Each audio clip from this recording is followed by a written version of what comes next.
On February 28, 2026, the United States and Israel launched Operation Epic Fury. It was a high-intensity air and missile campaign designed to dismantle Iranian military infrastructure and its senior command structure in a single coordinated strike. The opening bombardment achieved its primary objective.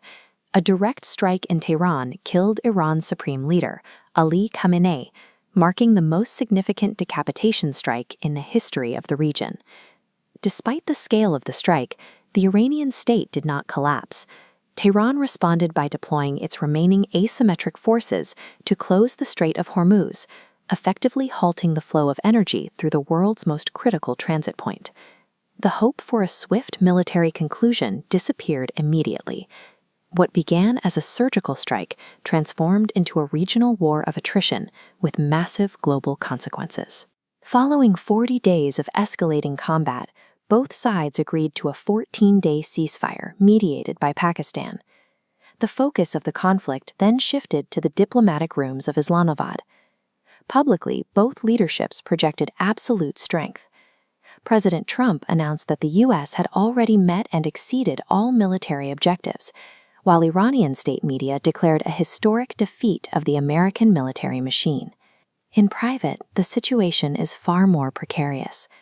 Both delegations are trapped in a strategic predicament, realizing that neither a total military victory nor a clean withdrawal is currently possible. The Islamabad negotiations have moved past traditional military goals. The diplomats are now focused on a new, more urgent problem: the mounting unsustainable costs of the ongoing stalemate. In Islamabad, the primary source of leverage has shifted from military hardware to a much more volatile weapon: the sudden, synchronized destabilization of the global markets. Closing the Strait of Hormuz cut off 20% of global oil and liquefied natural gas. Tracking the market panic, Brent crude jumped to $82 a barrel in 48 hours, while global gas prices soared as shipping suspended. The damage reached far beyond the energy sector. The International Monetary Fund warned that a prolonged war risks triggering a global recession, with growth potentially collapsing to levels not seen since the 2008 financial crisis. The shocks hit the global supply chain almost instantly. Major airlines like Spirit declared bankruptcy as fuel costs became untenable, and a 31% surge in fertilizer prices began threatening future food security for the developing world. This chart visualizes the total financial impact as of mid-April. Arab nations have lost over $120 billion.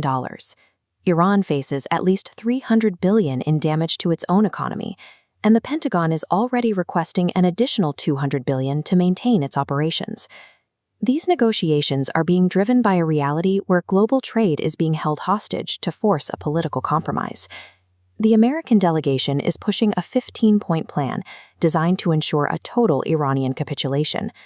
Washington's primary demands are absolute: the irreversible dismantlement of all nuclear facilities, the complete cessation of support for regional proxy groups, and a permanent guarantee of toll-free passage through the Strait of Hormuz.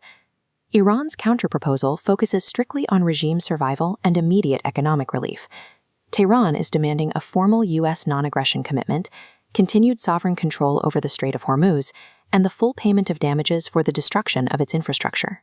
The deadlock is profound because both sides define success in ways that exclude the other's survival. The U.S. is seeking a region under its absolute primacy, while Iran is seeking a peace funded by American reparations. With no clear path to a traditional military surrender, both nations are now weighing four deeply flawed long-term outcomes. Scenario 1 is a managed stalemate. A fragile peace holds, but the conflict shifts into a mode of permanent economic warfare, keeping the global economy on a perpetual knife edge. Scenario 2 is a securitized collapse.